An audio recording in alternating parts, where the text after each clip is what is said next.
to address myself to need for spirituality in social work, academia and case studies. These are four terms here: social work, spirituality, academia and case studies. So let me start with social work. Social work is work which is done for others and not for yourself. So I think that's a fair enough definition of social work. Anything, any effort we make, any work we do for the welfare of others is social work, right? And it is not for self. If it is for self, then it is not social work. I mean, if you are, let's say, even doing something good, but you are doing something good because it makes you feel better, and you feel you are a very noble individual, then that's not social work. Social work means work which is done by negating oneself and working for the welfare of others. Now, what is the purpose of social work? What is the purpose of social work? Achha, there is one request. I have a request. Sir, I have a request. Can I see the participants on the screen? All the participants. Rather than just one or two or myself. Yeah, that's good. Thank you very much. Kapoor, namaskar. I should have started with saying namaskar to everybody. Namaskar. Yes. Kapoor, namaskar. So, I apologize that I did start with greeting everybody because everybody was on one panel and I was on a whole panel myself, which is very disproportionate. So, no, thank you very much. First of all, thanks a lot to IIT Kharagpur, to Honorable Director and his colleagues, and Richa ji in particular, who has endless faith in me and continues to give me an opportunity to use my mind. My subject given to me is need for spirituality in social work, academia and case studies. So there are four terms here: social work, spirituality, academia and case studies. I will try to restrict myself to these and try to control my habit of telling stories and wandering away from the theme. Social work, as I understand, means any work which we do for others, for the welfare of others, and not for oneself. There can be a seemingly work done for others, which makes one feel very noble and better. In that case also it is not true social work because you are gaining something out of it. So social work means the negation of the self. Now what is the purpose of social work? I have in mind that I have about 30 minutes, so I will not be running long on different points. What is the purpose? The purpose is to alleviate suffering of others. To alleviate the suffering of others. That is the purpose. And we are able to alleviate the suffering of others by attending to what they need basically. If we attend to that, we are to some extent able, we hope that we will be able to some extent to alleviate their suffering. Now, what are the spheres of suffering?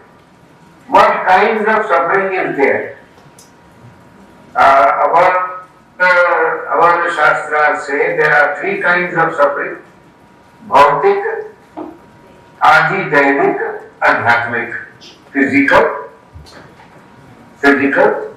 and accidental or divine or fate or something that happens without your control. And thirdly, suffering of the self, spirit is suffering of the self. Physical suffering, like an ailment, some disease, some illness, and the dynamic suffering is, let's say, for example, a earthquake comes and hundreds of people get, either broken limbs or a hurt or there is a divine intervention. And it ultimately leads to, this Adi also leads to either bhautic suffering, physical or spiritual suffering. If a near one goes away in that accident or something, in that earthquake, but one remains alive, then one whole spirit also suffers. So, three kinds of suffering. Suffering of the spirit. Suffering of the spirit is various kinds. You lose something very precious, human or other.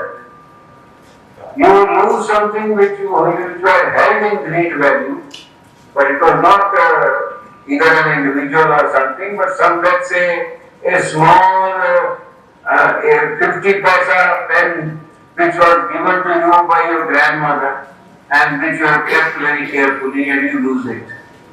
And then you search, endlessly for it. You want to find it. Or there can be also spiritual suffering when a person who lives his life in a particular way on certain principles, then for some reason he deviates from his principles and he does something wrong. And that is something which the kind of thing he had never done in his life. It's like Yudhishthir apparently telling a truth, but in fact telling a lie when he said that Ashwatthama mar gaya par hathi. Then, as you know, Ved Vyas judges this act by saying that Yudhishthir's chariot, which used to move 6 inches above the ground, it fell on the ground when he uttered this statement. So that, although it was an apparent truth, but in fact its effect was one of falsehood, and a man who had always spoken the truth, he uttered a falsehood, so as we know, he had to go to hell, at least for some time later. So three kinds of suffering. Alleviating suffering is the goal of social work. Suffering is of three kinds. We can now count these, for example, there is need for food, there is need for water, there is need to attend to somebody's sickness, there is a need to attend to lonely old people in the old age homes, there is a need to attend to abandoned people, there is a need to attend to the homeless people, and there is a need to attend to challenged people who are either physically disabled or disabled in some way which they can't help. So these are very common cases where there is suffering, and where those who are luckier, those who are fortunate, are expected by our dharma to do something. Now, is social work directed only at human beings? No. In our Indian tradition, we are expected to alleviate the suffering of all जीवा सारे जीवों की suffering को eliminate करना है. It is not just human beings, because contrary to the anthropocentric view of the West, we have a cosmological view, and we attach equal value to all forms of life. And now we don't consider human beings as supreme or superior creation and needs a species that has to be preserved very carefully. No. A human being is no better than a cockroach or an ant or a bird or an animal. So our social work has to be directed not only at human beings but on all jivas. Animals, birds, insects, rivers, pushkars, ponds, mountains, trees, plants. For example, we still have in some parts of India what are called Dev Van, that is outside the village. There is a small forest of 1 or 2 or 3 acres which has medicinal and herbal plants. And the villagers are not allowed to go into that Dev Van. Only the temple priest or the Ved, the doctor, Ayurveda, the Ved or the priest are allowed to go in because those plants have to be nurtured, they have to be taken care of. And as you know, in our own life, ordinary life, in my childhood, in the evening, if I was to pluck a flower or touch a plant, my grandfather used to say, "Why are you disturbing him? He also sleeps. The plant also sleeps. Why are you disturbing?" So all this social work is not to be limited only to the human beings, but to all jiva. And we have examples. What is the motivation for social work? Not everybody is so noble as to go about alleviating suffering. In fact, it is a rare ability to recognize the suffering, and it is a rarer ability to do something about it. Not everybody is able to see suffering in others. Everyone is able to see suffering in oneself.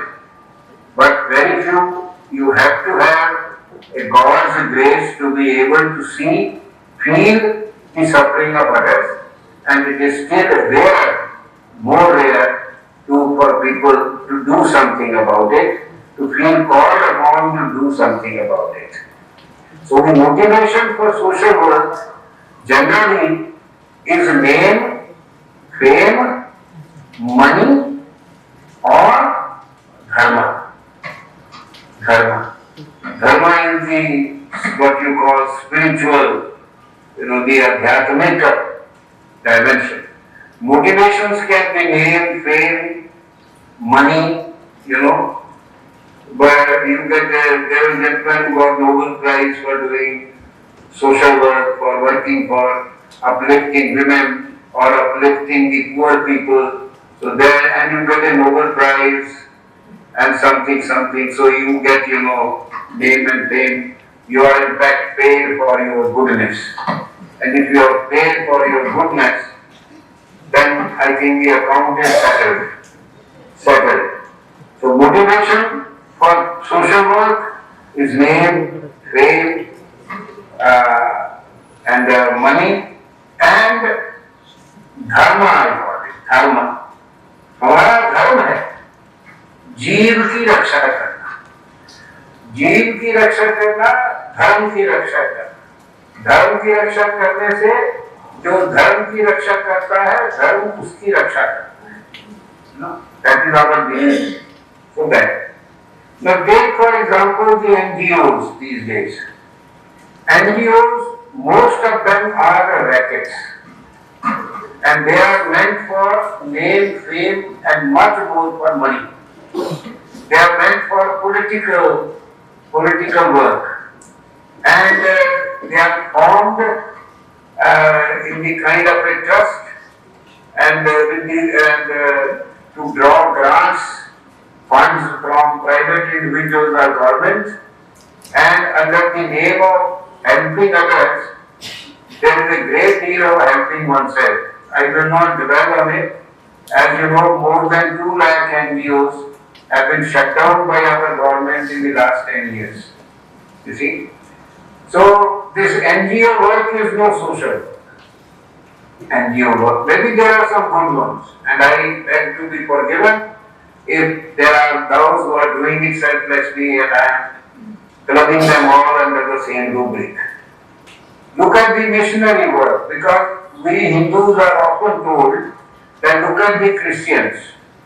You know how much seva, service they do.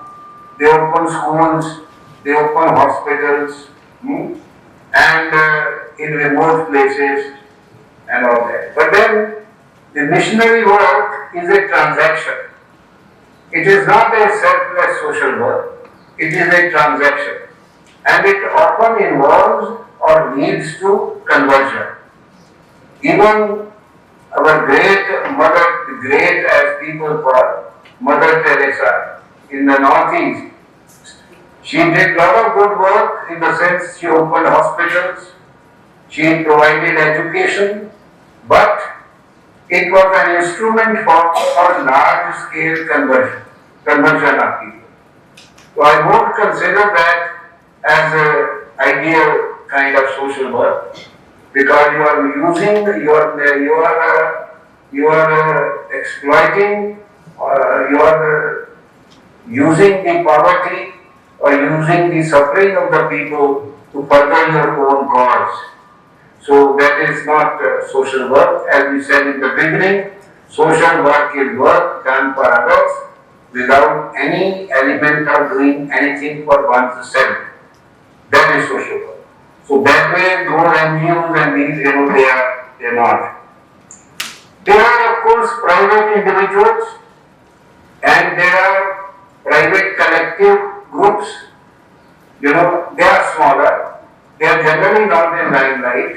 There are some private individuals, or there I have known some people who have had some sad experience in life, and in order to overcome it, they decide to, serve cheap food or very inexpensive food or free food to all those people who are sitting on the pavements and other places. They go around and they distribute food. This is private social work in a way, and I don't think we can fault them, because they are trying to overcome their own suffering by alleviating the suffering of others. So that is an acceptable kind of work done for the welfare of others. Collective groups also, private collective groups, sometimes people form groups. They say, okay, some girls in a town or a village get together and they adopt a village or 2 villages and they educate the girls or train them in skills, train them in self-help groups, help them to form self-help groups, and that is also good, because again, that doesn't give them any award or a Nobel Prize or money, and they are not looking for money, they are private. And of course, corporate houses don't do it. But more importantly, he said that Bauji, sir, if any person known to you falls ill and is hospitalized, go and do seva. Because if you do seva, you will not need seva for your own self. अगर आप दूसरों की सेवा करोगे, if you serve others, you will not need service of others yourself. So that is seva. Doing it without any recompense, any need or desire. In the havan that is done in our society, you do ahuti. After every ahuti, the Yajman says, idam namam. I am doing this not for myself. Idam namam. Idam namam is the philosophy of social work. Idam namam. And secondly, what Bible says, well, let not your right hand know what your left hand gives. What your left hand gives, let not your right hand know.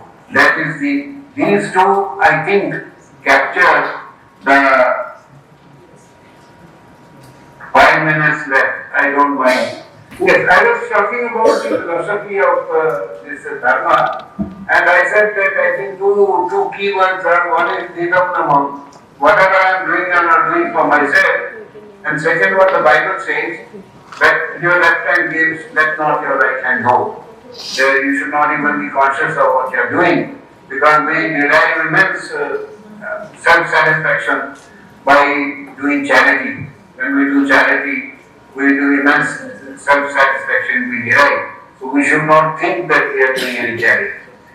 Now this is, and in our darshan, you see, basically this kind of spiritual social work, if you want to call it, dharmic social work is possible because only if we subscribe to our core philosophy, which has been stated by Adi Shankaracharya in one sentence, Brahma Atam Ekatva Bodhe Moksha Siddhayate Na Anyatha.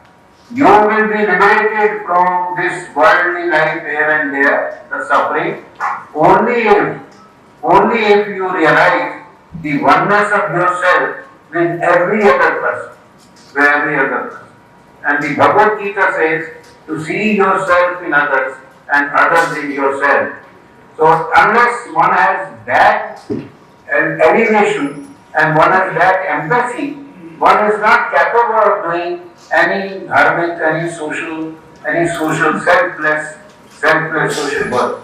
And finally, our concept of abheda. You see, unlike the Abrahamic systems, religions, which are based on difference, bhed, Indian thought moves from bhed to abhed, from difference to non-difference. So the identity of the self with others and the awareness and the impelled not to do anything for yourself but for others, and not being conscious of the good you are doing. This is the philosophy of dharmic social work. I will now take a few case studies. There was a heartbreaking case where the story of Raja Shivi, a pigeon with an arrow came and landed on his lap, and the hunter came and said, "This pigeon is mine, I shot it." But Raja Shivi said, "Then no, it has sought my succor, it has come to me, I will not give it back. I will give you my flesh, but not give you back." And he gave flesh.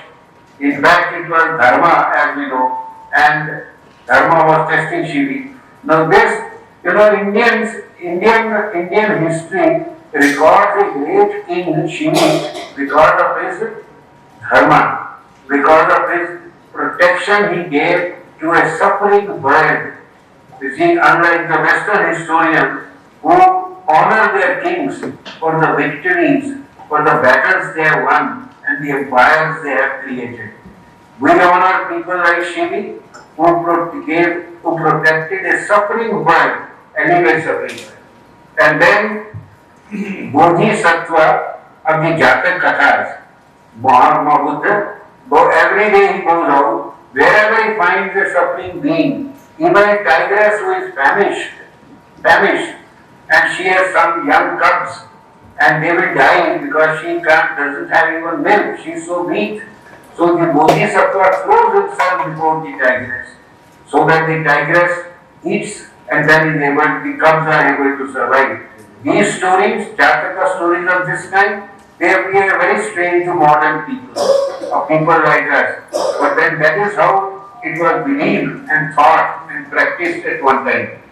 And Guru Nanak, as we said, Guru Nanak's fourth principle was Seva. You should do honest work, you should remember God, and you should eat by sharing with others, and you should do seva, service to others, seva.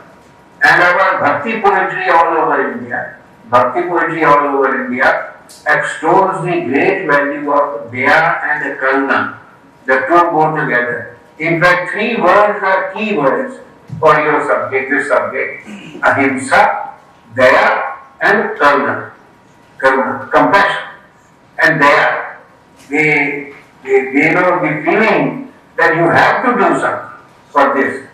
And Ahimsa, non-violence, which is important because preventing the river from flowing naturally or preventing a plant tree from growing naturally is considered violence by the Jain Dharma. And Jain ethics is the culmination of civilization. Jain ethics. So Bhakti poetry, Daya, Dharma ka mool hai, and all over India. Yes, I am finished. Finally, I draw your attention to some practices of India which are of Nishkam Seva. In Gujarat, wherever there is drought,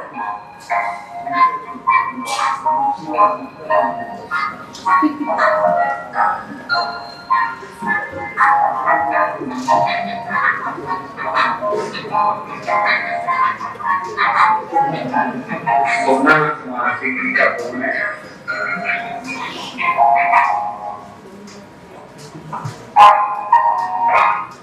Sonal जी मैं अभी phone करता हूँ मेरे lecture अभी करता हूँ so just take 2 minutes because I want to draw your attention to some actual case studies.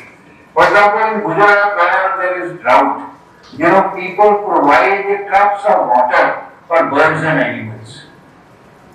Villagers, you see, uniformly across when there is drought. And when Surat plague took place, there was a beautiful photograph of a 9-year-old brother carrying his 14-year-old plague-ridden sister on his back and walking to the hospital.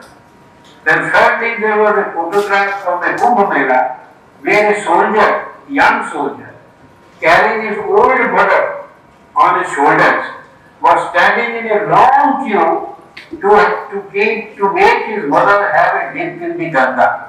You see, standing in a long queue with the mother on his shoulders. And during the Corona period in Delhi, there was a Sardarji, and he was given Padma Shri. He should have been given Bharat Ratna. A Sardarji who cremated, buried 3,000 abandoned bodies with his own money. Unsung, and he did not. With the Corona period, the families used to throw the dead body of their own member outside. They did not have the courage to cremate.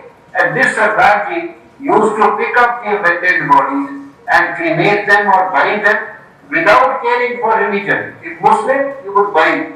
If Christian, he would bury. If Hindu, Sikh, he would cremate. He cremated 3,000 abandoned bodies. And then, our old people often feed ants, and our housewives feed birds in the morning. And I will close with the example of Ratan Tata ji, who is a gem of a person for this. Ratan Tata ji, during Corona period, without announcing, no advertisement, he made a rule that any worker who dies, his family will continue to get the salary till the youngest child of that worker starts earning. He did not announce it. Secondly, he told his friends, I don't really feel very happy, true happiness. So he said, look, there are children, disabled children who cannot move. Give electric chairs to them.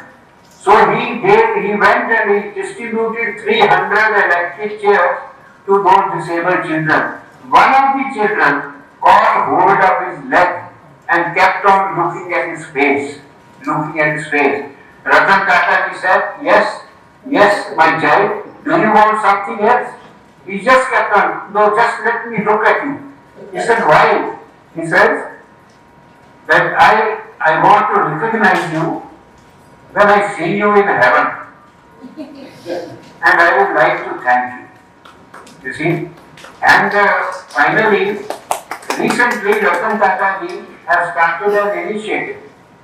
He invites young volunteers, boys and girls, who are prepared to go to old age homes where old people are suffering from loneliness. Their own children don't come. So they are lonely. So Ratan Tata ji has started a small system whereby young volunteers, boys and girls, go to the old age home. They are assigned an old person, a woman or a man or a lady, whatever, and that young child, provides company to that old person like her own child, his own child. This is social work. This is dharmic social. But thank you very much.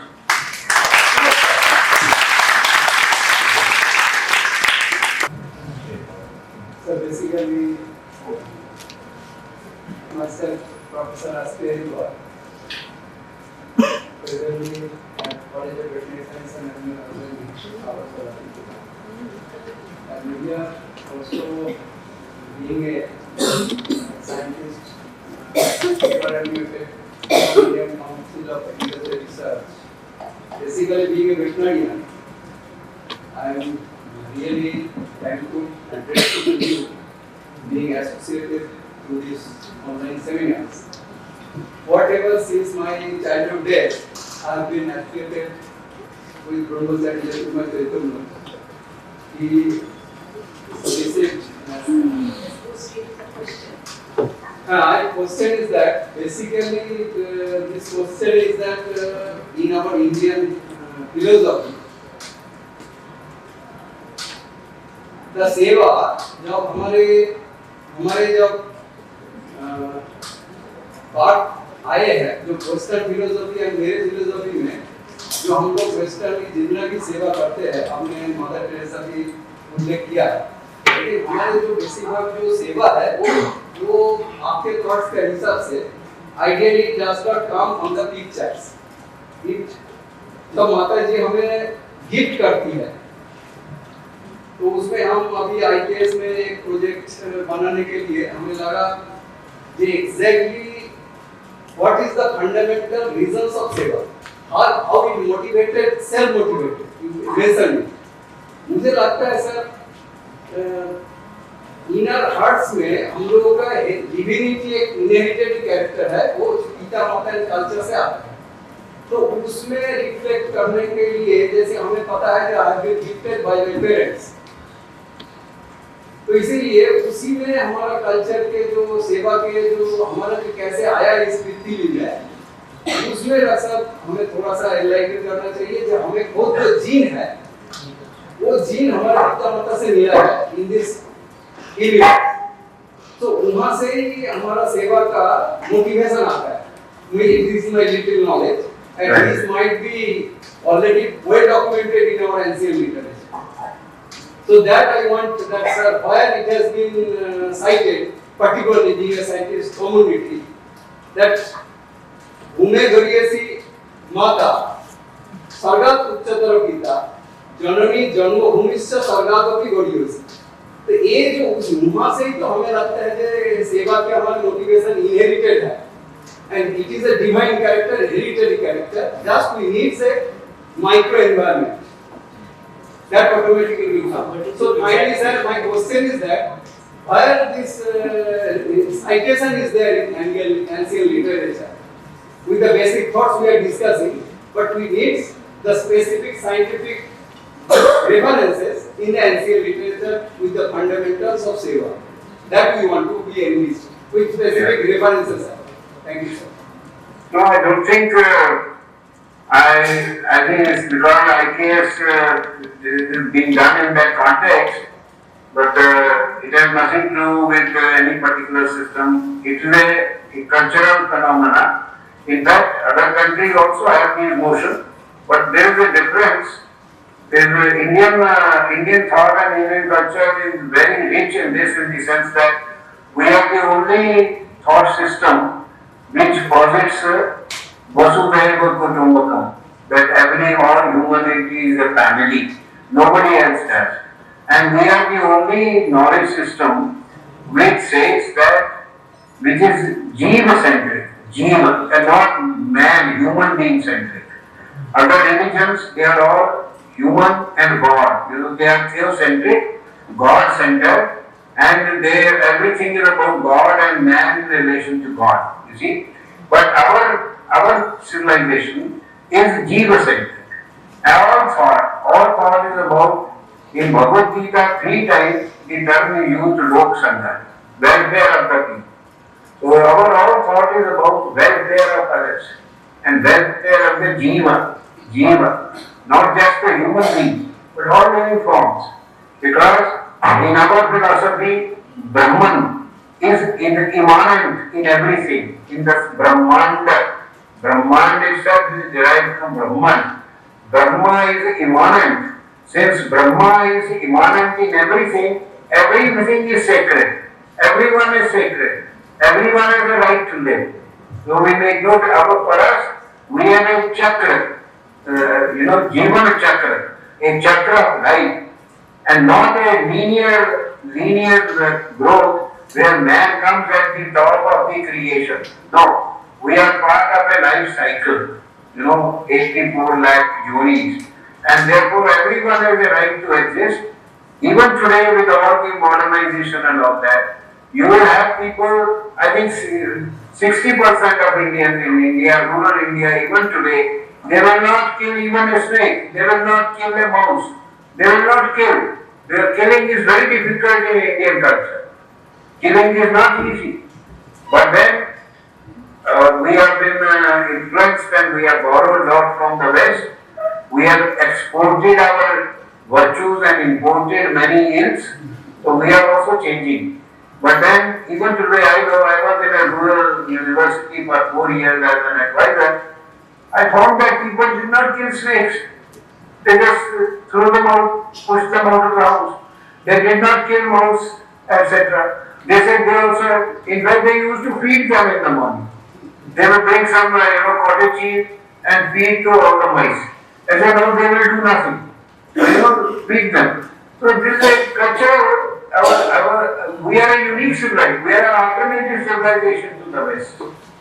And Seva is inherited, certainly. But then, in order to do this, you have to be an evolved human being who transcends your own self.